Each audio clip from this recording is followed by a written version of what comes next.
Boas pessoal, eu sou o Pedro e sejam bem-vindos a mais um vídeo aqui do Viciado Comenta e hoje com uma mudança no tema que temos vindo a tratar nos últimos dias e hoje vamos falar um bocadinho sobre se estamos ou não mais perto de uma terceira guerra mundial. Será possível? Não será possível? Vamos analisar aqui os factos e vamos tentar acima de tudo de uma forma muito leiga, digamos assim, perceber como é que as coisas chegaram ao ponto em que estão neste momento. Ora bem, como vocês já devem ter visto recentemente, a escalada na guerra da Ucrânia começou a acontecer de uma forma mais exponencial do que se calhar aquela que nós desejaríamos, como é óbvio.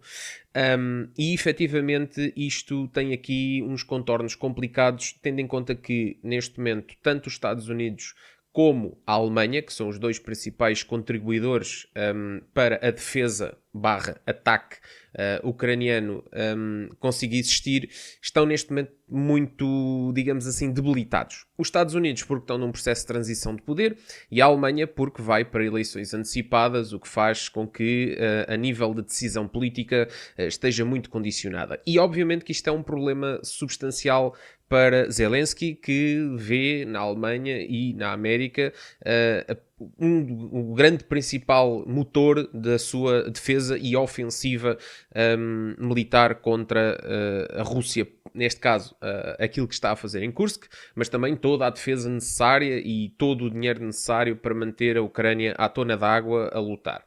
Ora, muito bem, para além disto, nós verificamos que Vladimir Putin decidiu começar a testar um novo míssil com capacidade, neste caso um míssil intercontinental com capacidade de empregar ogivas nucleares como uma espécie de um teste, ou seja, assim um bocadinho ao estilo Coreia do Norte, decide realizar um teste, mas desta vez cai realmente num solo de um país.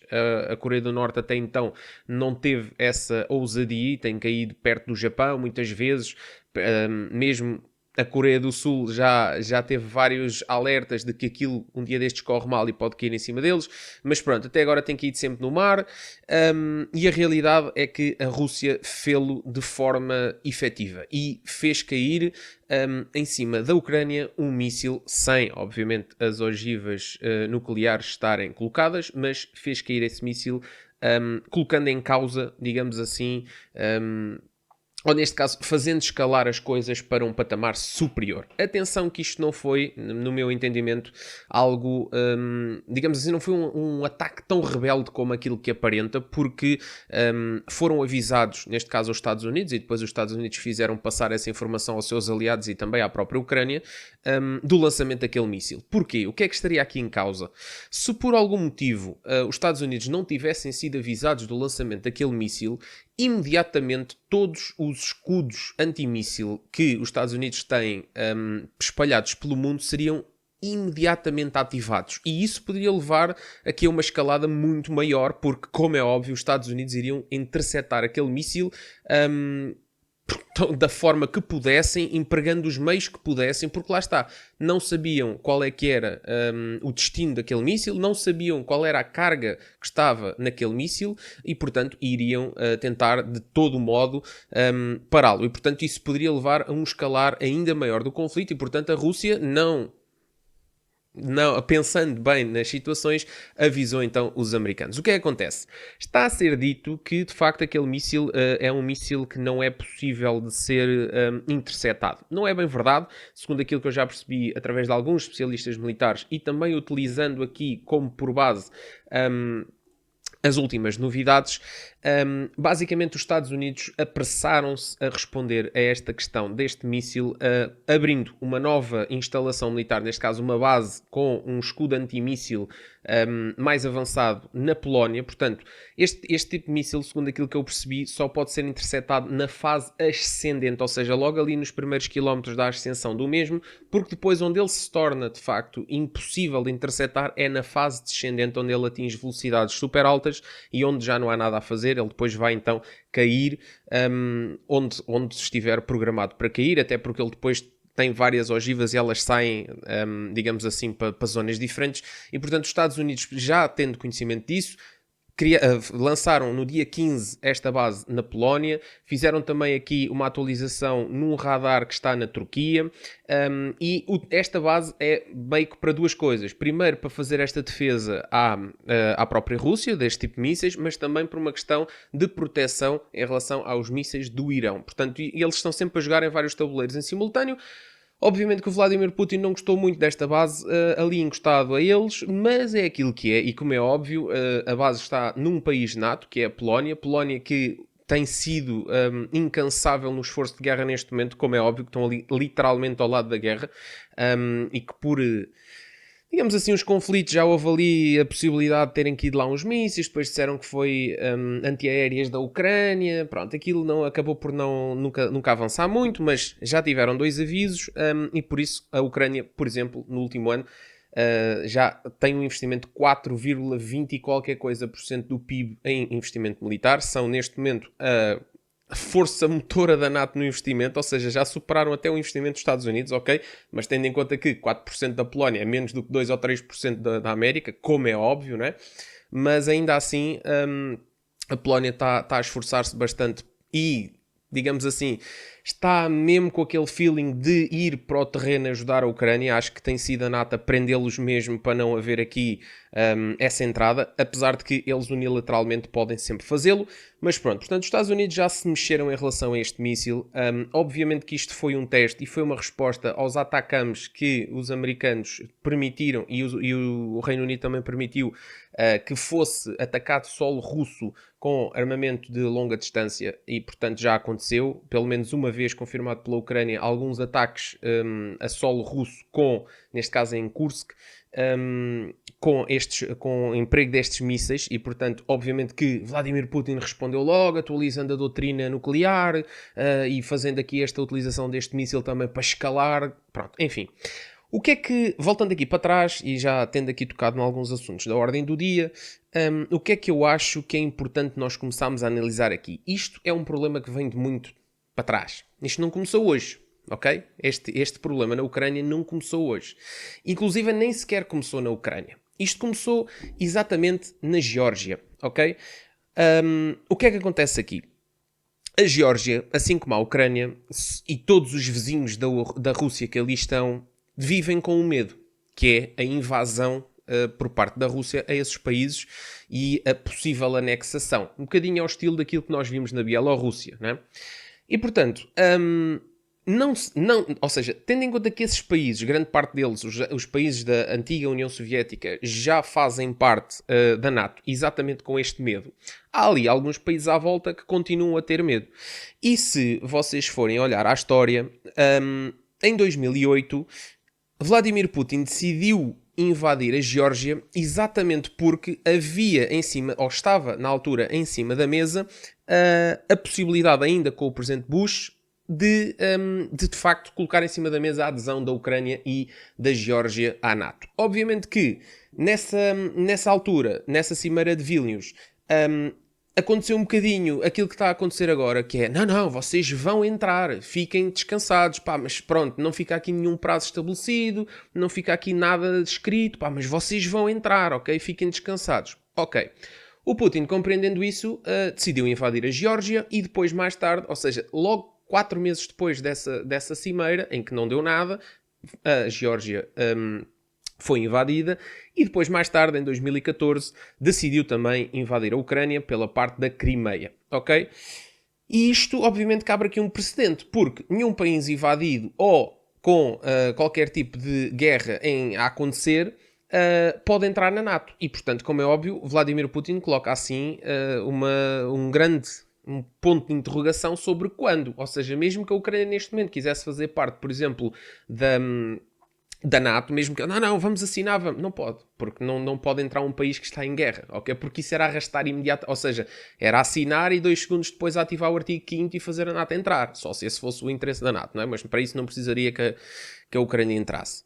E, portanto, isto foi uma fraqueza a nível diplomático que nós fomos demonstrando enquanto ocidentais, vamos dizer assim, que já vem de trás. E o Putin só está a aproveitar isto. Porque vamos terem atenção que Vladimir Putin não é daqueles que ficou muito contente com a desintegração da antiga União Soviética, ok?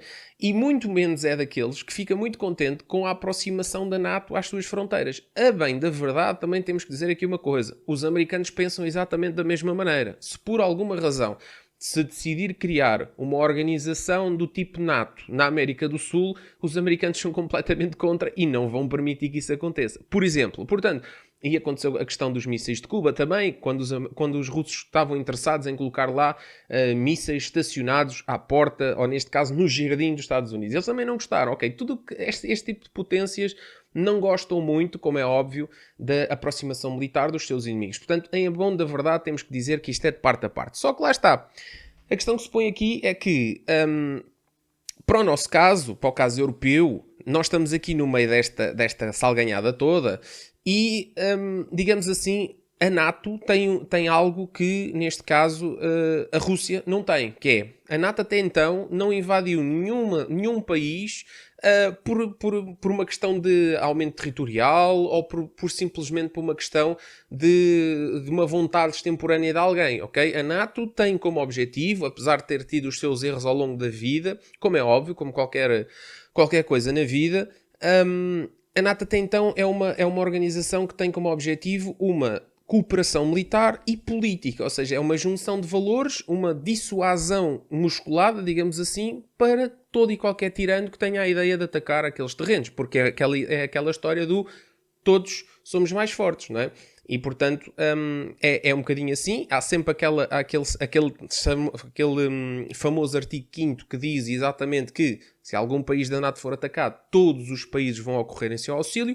E, portanto, isso faz pensar duas vezes a qualquer pessoa que tenta atacar um dos 32 membros da NATO.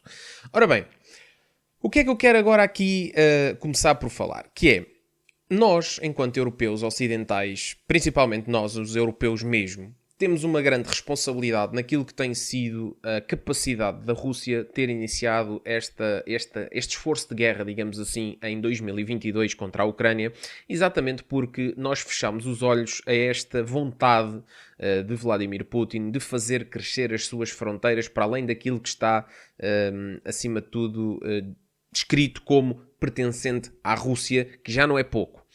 E, portanto, nomeadamente aqui na Europa, nós celebramos acordos de compra, neste caso de gás e de petróleo, ao longo dos últimos anos, todos muito contentes porque, de facto, era um preço muito acessível, conseguia, de certo modo, suprimir todas as nossas necessidades, nomeadamente ali no norte da Europa, em que são os países mais frios e que necessitam mais de gás para se aquecer e, obviamente, para suprimir também aqui as necessidades de petróleo que nós temos.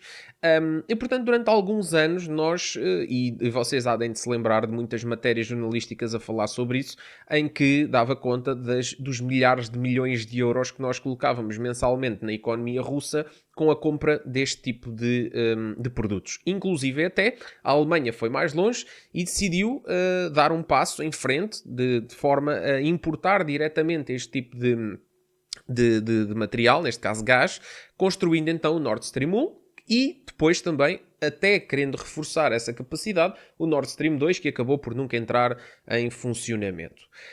A tudo isto, e tendo em conta que, se vocês forem verificar, a Rússia é de facto uma grande potência militar, mas não é uma economia de uma escala de potência militar monstruosa. Estamos a falar, se formos comparar, se calhar, a Rússia... se compararmos a Rússia aos Estados Unidos, à China, à própria Índia, vocês vão verificar a pequenez económica da Rússia, que é substancialmente, digamos assim, baseada neste tipo de produtos e neste momento até está em risco de um colapso até ao final de 2025 e por isso começa aqui a possibilidade de conseguirmos negociar com a Rússia, tendo em conta que não terão capacidade durante muito mais tempo de resistir àquilo que é um esforço de guerra, que, como vocês sabem, é um dos principais servidores de dinheiro, porque não é só dizer que se está em guerra, é preciso abastecer as linhas da frente, é preciso uma produção monumental de munições, etc. E também o pagamento aos próprios soldados, indenizações depois, é um drama complicadíssimo. E, portanto, neste momento a Rússia vê-se muito complicada, em situação muito complicada, até porque a compra que era feita através dos europeus, que foi depois embargada através das sanções económicas colocadas a quando de invasão, foram, digamos assim, desviadas para outros países, no caso da Índia, no caso da China, que obviamente conseguem suprimir, neste caso, escoar esse produto que a Rússia tem para vender, mas não ao mesmo preço que os europeus estavam a comprar. Portanto, digamos assim, estão a vender o mesmo produto, mas ao preço da uva mejona, e é óbvio que isso coloca aqui um grande revés no esforço de guerra da Rússia. O que é que acontece? A todos estes movimentos que nós tivemos culpa, os americanos, neste caso pela pessoa de Donald Trump, fizeram ver exatamente que isto ia acabar mal. Há inclusive, vocês podem procurar na internet um vídeo em que Donald Trump diz claramente na cara de Angela Merkel que estão-nos a pedir para nós vos protegermos de Vladimir Putin, e vocês estão constantemente, todos os dias, a transferir para lá milhares de milhões de euros para ele ter ainda mais ideias e poder investir ainda mais no seu esforço de guerra. Portanto, vejam lá o que é que está a acontecer, e dando então também aqui à chegazinha que é, quer dizer, não só estão a investir isso, como estão a desinvestir na parte militar, e depois querem que os americanos vos protejam e que gastem dinheiro com vocês para vos protegerem, quando vocês nem sequer os 2% cumprem e estão constantemente aqui de mão estendida a pedir ajuda. Portanto, a realidade é que Donald Trump, no primeiro mandato, já tinha dado todas as indicações que isto estava a acontecer, inclusive tinha criticado de forma veemente a questão de quando a Rússia anexou, neste caso a Crimeia, não houve uma resposta musculada, e ele disse, então, ou seja, o próprio Donald Trump disse com estas palavras, então eu posso ir ali ficar com isto, então vou já ficar com a Ucrânia toda. E foi assim que começou. Ora bem, depois temos aqui um problema que é também muito substancial de analisar, que pode e que começa aqui a ser um bocado difícil de gerir, e que tenta, acima de tudo, perceber-me, ou neste caso, vou tentar responder com isto à pergunta se estamos ou não mais perto de uma terceira guerra mundial. Porque neste momento nós sabemos que há dois, digamos assim, fiéis da balança, não é? Que é, por um lado, os Estados Unidos são sempre aqueles gajos que têm a ideia que são os polícias do mundo e que garantem as coisas mais ou menos estáveis no mundo, mas depois, por outro lado, temos todos aqueles outros países, tipo China, tipo Rússia, que têm também sempre o interesse de fazer com que ali aquele gigante não faça tudo à maneira dele. Pronto. O que é que acontece? Somado a isto, há aqui alguns problemas que estão a ocorrer em cima do tabuleiro ao mesmo tempo e que fazem com que os Estados Unidos se vão subdividindo. Porquê? Porque neste momento os Estados Unidos preparam-se mais que nunca para a possibilidade de um conflito militar com a China por causa da questão de Taiwan. Porque a questão de Taiwan é uma questão muitíssimo complicada, que dava um vídeo, mas acima de tudo, é uma questão que faz com que os americanos tenham a necessidade de não empregar um esforço de guerra demasiado grande em outras questões, porque se necessário for, e os Estados Unidos têm esse compromisso com Taiwan, se necessário for, os americanos vão entrar na ilha de Taiwan, vão proteger a ilha de Taiwan sem recurso a mais nada. Eles nem sequer estão a pensar na NATO, eles vão lá mesmo. E, portanto, um conflito militar, seja convencional ou seja nuclear, se for nuclear, pronto, vamos todos embora, não é? Vamos todos para outra morada, mas mesmo convencional vai ser de uma dimensão monumental. E, portanto, os americanos têm sempre essa consciência de que aconteça o que acontecer, nós não vamos aqui desguarnecer as nossas defesas, porque nós já estamos a ver que em breve isto vai dar raia, porque nós não podemos abdicar de Taiwan. Neste caso, garantir que Taiwan pertencesse à China e fosse totalmente controlada pela China a seu belo prazer, faria com que a China desse o último passo para se tornar a maior potência mundial, porque iria ser, neste caso, iria conseguir dominar o maior produtor de microchips do mundo, e vocês sabem, com uma economia altamente tecnológica como a que nós temos hoje no mundo, Taiwan é absolutamente imprescindível para quem quer que seja. Depois, para além desta questão de Taiwan, que faz com que os americanos pensem duas vezes, temos também a simultâneo a questão de Israel, que neste momento está a complicar-se a cada dia que passa, que já passou fronteiras, portanto já há ataques no Líbano, já há ataques... já há a questão da faixa de Gaza, já houve ataques de parte a parte com o Irão, e onde os americanos têm muitíssimo interesse que Israel faça ali um bocado o trabalho sujo relacionado com o programa nuclear do Irão, e portanto se eles por acaso dessem assim uma achegazinha no programa nuclear do Irão, os americanos também não ficariam muito preocupados com isso, e portanto digamos que é mais uma necessidade de apoio constante militar que os americanos têm que dar, porque os americanos apoiam incondicionalmente Israel, nós conhecemos os sistemas que lá estão, situação. E depois temos então aqui também a questão da Ucrânia, ou seja, são 3 tabuleiros em que os americanos estão ao mesmo tempo. E essa questão é sempre complicada, somada aos seus problemas internos, com a questão da imigração, etc., que também irá empregar provavelmente militares. E, portanto, como vocês compreendem, quanto mais problemas os americanos têm para resolver em simultâneo, mais as autocracias do mundo vão percebendo que os americanos têm muita coisa para olhar ao mesmo tempo, está aberta uma brecha de fraqueza e, portanto, nós vamos aproveitar. E, portanto, está na altura, no meu entendimento, dos americanos começarem a resolver algumas questões de vez. E esta questão da Ucrânia e esta questão de Israel são 2 questões que podem ser resolvidas. Não diria a Taiwan. Taiwan é uma situação mais difícil, mas as outras 2 são possíveis de resolver de forma mais imediata, digamos assim. Depois, temos aqui um problema muito sério, que é... E por isto digo que, sim, provavelmente a Terceira Guerra Mundial estará mais perto do que aquilo que nós desejaríamos, exatamente por causa disto, porque uns Estados Unidos fracos são uns Estados Unidos que não vão conseguir dissuadir a esta situação, ok? Depois, deixem-me só dar aqui 2 toques, que é em relação à questão da NATO também, que é, ao longo dos últimos anos, as autocracias, como vocês sabem, baseiam-se sempre muito na opressão e na questão militar. Não é? Porque é a única forma, como se costuma dizer, os fracos só têm uma forma de se expressarem, através da força. Porque a questão de nós pensarmos em ideologia, de nós pensarmos em tentar fazer as coisas de uma forma intelectual, digamos assim, exige, digamos assim, uma capacidade e uma abertura de espírito que esse tipo de países não têm. E, portanto, a questão militar está sempre em cima da mesa. E por isso, se vocês forem verificar, em regimes como a própria Coreia do Norte, que é um país que tem dificuldades monumentais em todos os níveis, depois com os embargos que tem, são, acima de tudo, países que empregam um esforço em questão militar gigante, tendo em conta até que a Coreia do Norte já dispõe de armamento nuclear. E reparem bem que a Rússia acaba por ir lá pedir ajuda em troca de petróleo, segundo consta, foi 1 milhão de barris de petróleo que foi o pagamento que a Rússia fez por estas ajudas que a Coreia do Norte tem dado, não só a nível de soldados, como também de mísseis de curto alcance. Verifiquem a mesma questão na China. A China tem feito um investimento a nível de militar monumental.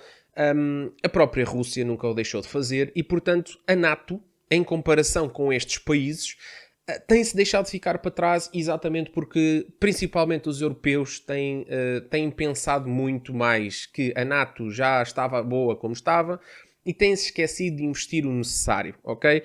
E se calhar vamos dizer que ao longo dos últimos 20 anos, talvez um bocadinho menos, mas talvez aí à volta dos últimos 20 anos, não houve um investimento necessário. E isso é sempre visto como um sinal de fraqueza, porque se calhar aqui na Europa, e bem, por um lado, nós preferimos investir em infraestruturas de saúde, preferimos investir em infraestruturas rodoviárias, preferimos investir naquilo que muda as vidas das pessoas, mas temos que perceber que se o mundo não é feito somente de pessoas que pensam como nós temos que ter capacidade de lhes responder na mesma moeda e, acima de tudo, nos defender em caso de situações como esta que acontece na Ucrânia e depois na Geórgia e possivelmente no futuro na Moldova e mais outros países que um dia destes o Vladimir Putin acorde e se lembre, veja no mapa, e aquele não fomos lá, temos que lá ir. Pronto.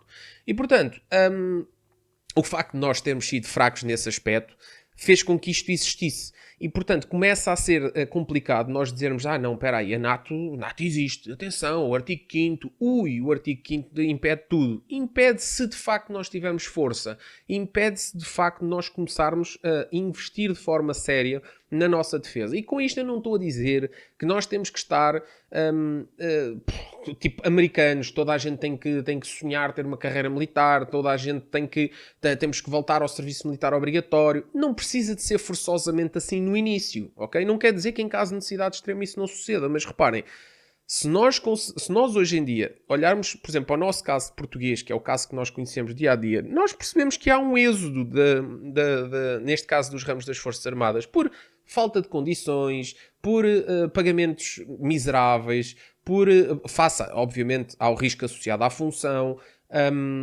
acima de tudo há um desinvestimento tremendo.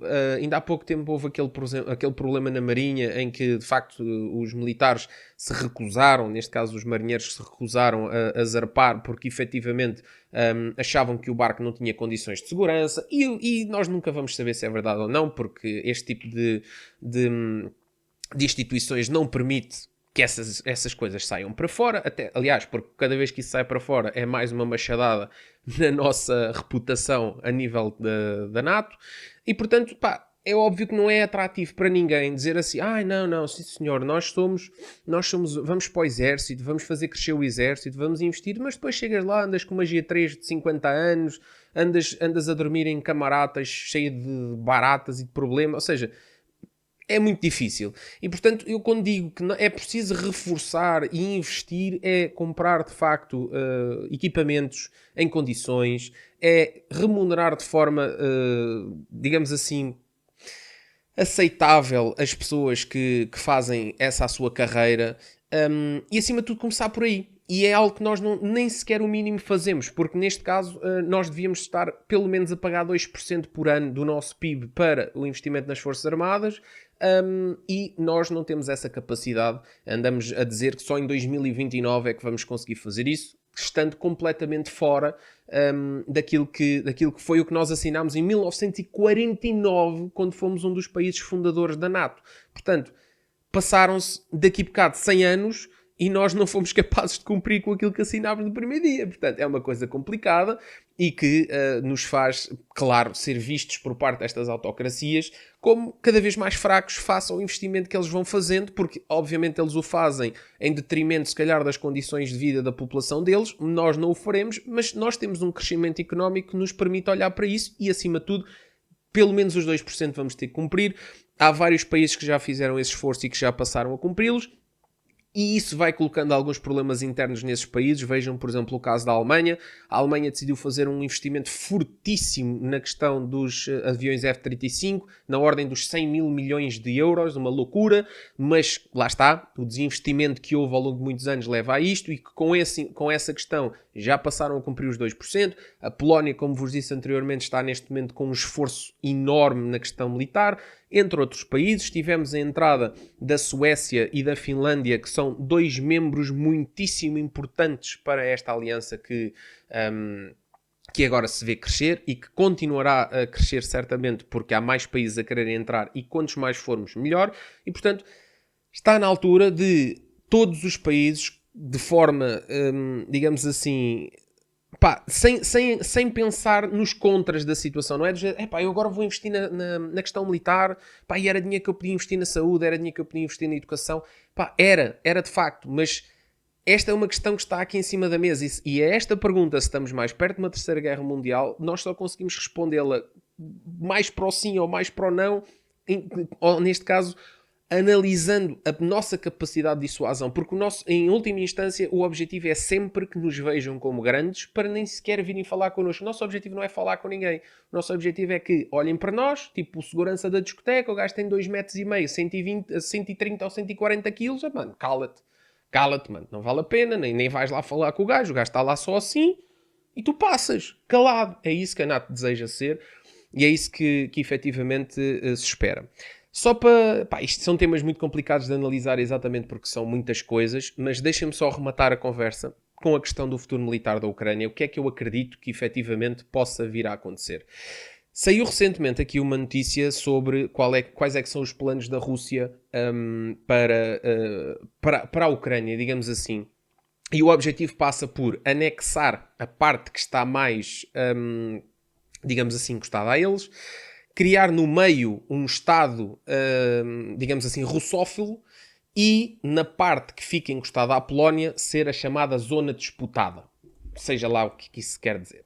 O que é que acontece? Efetivamente, nós não poderíamos aceitar uma coisa dessas, porque isso seria o desmembramento de um país que se quer livre, digamos assim, um país que tem um estatuto de pré-adesão à União Europeia, e, acima de tudo, um país, eu recomendo que vocês vejam um documentário que está na Netflix sobre a Ucrânia, exatamente por causa de uma tentativa de um presidente russófilo pegar as rédeas do país, que teve que fugir com o rabinho entre as pernas, porque a Ucrânia, por simplesmente, tornou-se o fim do mundo e eles nunca vão permitir, porque o cérebro deles está programado para ser ocidental e não, ou seja, o cérebro deles está todo para o lado do ocidente, não está para aquele lado ali. Eles já lá estiveram, não querem estar. Acima de tudo, eles têm umas camadas jovens muitíssimo comprometidas com os valores europeus e, portanto, é sempre muito difícil minar-se pelas bases quando... porque, reparem, se fosse uma população extremamente envelhecida, uma população que viveu uma vida inteira debaixo da URSS, percebem? Isso era uma coisa. Mas aqui neste caso, não. Estes jovens habituaram-se a ter, lá está... contactos com a Polónia, contactos com, digamos assim, o país mais perto. Não quer dizer que não tenham contactos com a Rússia. A Ucrânia é um país irmão da Rússia a nível de povo, neste caso. Há muitas conexões entre as comunidades, inclusive até praticamente todos os ucranianos sabem falar russo e o vice-versa. Não sei se é bem verdade, mas pronto. Mas digamos assim, culturalmente são muito chegados e nós nunca podemos misturar o que está a acontecer agora com aquilo que são a história dos povos. Mas o que é que eu acredito em relação a este futuro? Eu acredito seriamente que vai ter que haver concessões, vai ter mesmo, porque nenhuma negociação existe se não houver concessões. E que negociação é essa? Eu acredito que o Donald Trump vai colocar as duas peças contra a parede. É a única hipótese. Okay? Não há outra hipótese para nós chegarmos a uma negociação. A Rússia está a ruir e em 2025, até final de 2025, entra em colapso o Império Russo porque eles pura e simplesmente não têm mais dinheiro para continuar a manter esta máquina da maneira que está. Ok? Ponto final.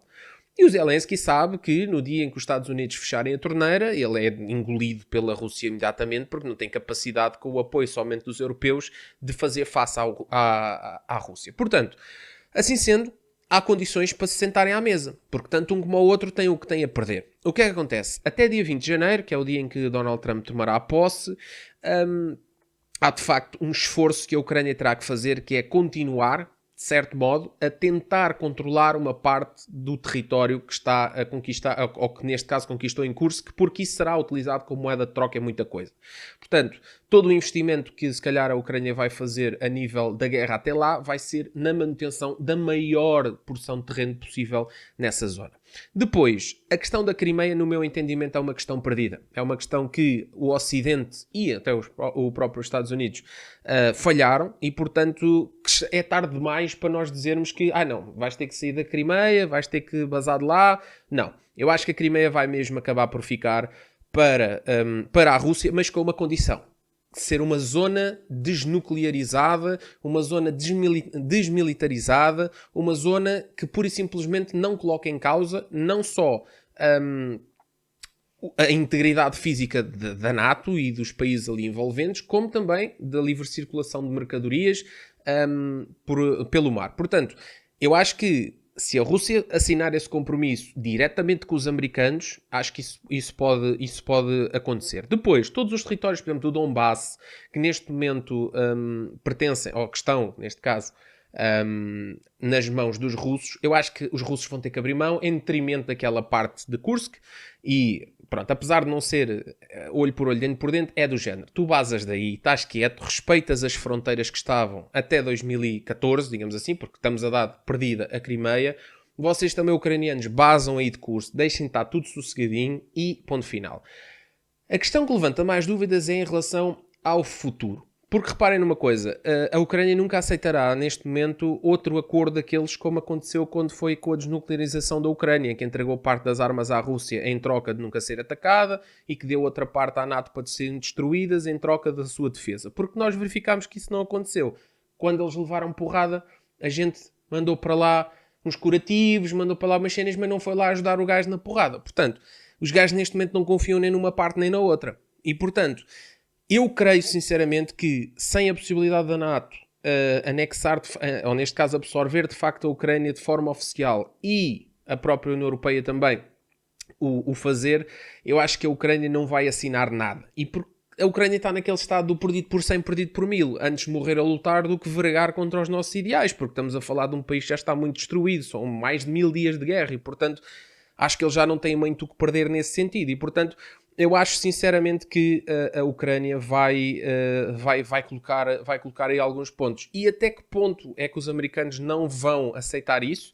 Eu tenho dúvidas, porque por um lado eu achava, e muita gente no mundo achava que, não, Putin é muito amigo do Trump e eles vão fazer aquilo à maneira deles. Sim, vírgula. Porque, reparem, o Donald Trump estará sempre, digamos assim, do lado dos interesses americanos. E se há coisa que os americanos não têm interesse é fazer crescer a Rússia. Muito menos tendo em conta o crescimento que as outras potências amigas da Rússia têm. E, portanto, fazer com que também a Rússia possa crescer em espaço, neste caso em território, para dentro da Ucrânia também não creio que seja muito interessante. A questão da Crimeia, eu acho que vai ser a única moeda de troca que vai acontecer, e acho sinceramente que o plano de paz do Donald Trump vai ser esse. Vai ser, vocês vão estar caladinhos, na Crimeia não quer armas, vocês ucranianos vão bazar da Rússia, a Rússia vai bazar da Ucrânia. Atenção, vocês russos também vão ter que reconstruir aqui o que destruíram e provavelmente os ucranianos também vão ter que reconstruir o que destruíram lá. E por simplesmente, sim senhor, a Ucrânia vai pertencer à NATO, a Ucrânia vai pertencer à União Europeia e o assunto morre aqui, que é para isto não escalar mais. Eu acho que vai ser assim, vai ser uma posição de força e acima de tudo vai ser uma posição definitiva, porque quando se tentou fazer uma solução diferente no passado, não correu bem. E isto vai se repetir em mais países ali à volta, não tenham a mínima dúvida em relação a isso. Porque os russos têm muito aquela ideia da questão da população russófila, a população que ficou fora das fronteiras da União Soviética, ou neste caso das fronteiras da Rússia, quando da queda da União Soviética. Então dizem que vão em auxílio dessas populações. Mas digam lá uma coisa, há ou não há livre circulação de pessoas? Se essas pessoas não estivessem bem nos países onde estão, elas iam embora de volta para a mãe Rússia, não é verdade? Portanto, isso é sempre uma teoria que não faz sentido. E, portanto, eu vejo isto desta forma. Obviamente que este é um vídeo que se calhar não ficou bem explícito em muita coisa, porque há temas muito densos e eu não tenho tempo aqui para analisar tudo. E se calhar também nem sequer tenho conhecimento para analisar essas coisas de uma forma tão aprofundada. Mas pronto, esta foi a minha visão. Acho que sim, se perguntarmos face a 2 meses atrás, sim, estamos mais perto de uma possível terceira guerra mundial. Mas ainda há espaço para travar toda esta loucura. Deixem-me só comentar uma última coisa, que é esta decisão que os americanos tomaram, e neste caso o Reino Unido também, mas mais em incidência a questão dos americanos, de atacar diretamente o solo, ou de permitir à Ucrânia de atacar diretamente o solo russo com armamento americano, eu espero, mas espero mesmo, que seja uma decisão concertada entre o Biden e o Trump. Ou seja, eu não quero imaginar que o Biden tenha tomado uma decisão destas sem consultar o próximo presidente, tendo em conta que ele está a 2 meses do fim do mandato dele. E isso, se isso fosse, reparem, se isso fosse contra aquele plano de paz que o Trump tem, eu acho que não era um bom serviço, nem para os europeus, nem para os americanos, nem para ninguém no mundo. Se calhar seria um bom serviço para a Rússia, porque abre ali o precedente de lhes dizer, não, espera aí, que afinal nós agora já fomos atacados por eles também e agora legitimam-nos a atacar outras coisas deles também e ninguém pode dizer nada. Eu espero, acima de tudo, que o Biden tenha tomado essa decisão em consonância com o Trump, porque se de facto não o tomou, eu acho que o Biden prestou o pior serviço que algum dia podia ter prestado aos americanos e para o mundo a nível do plano de paz.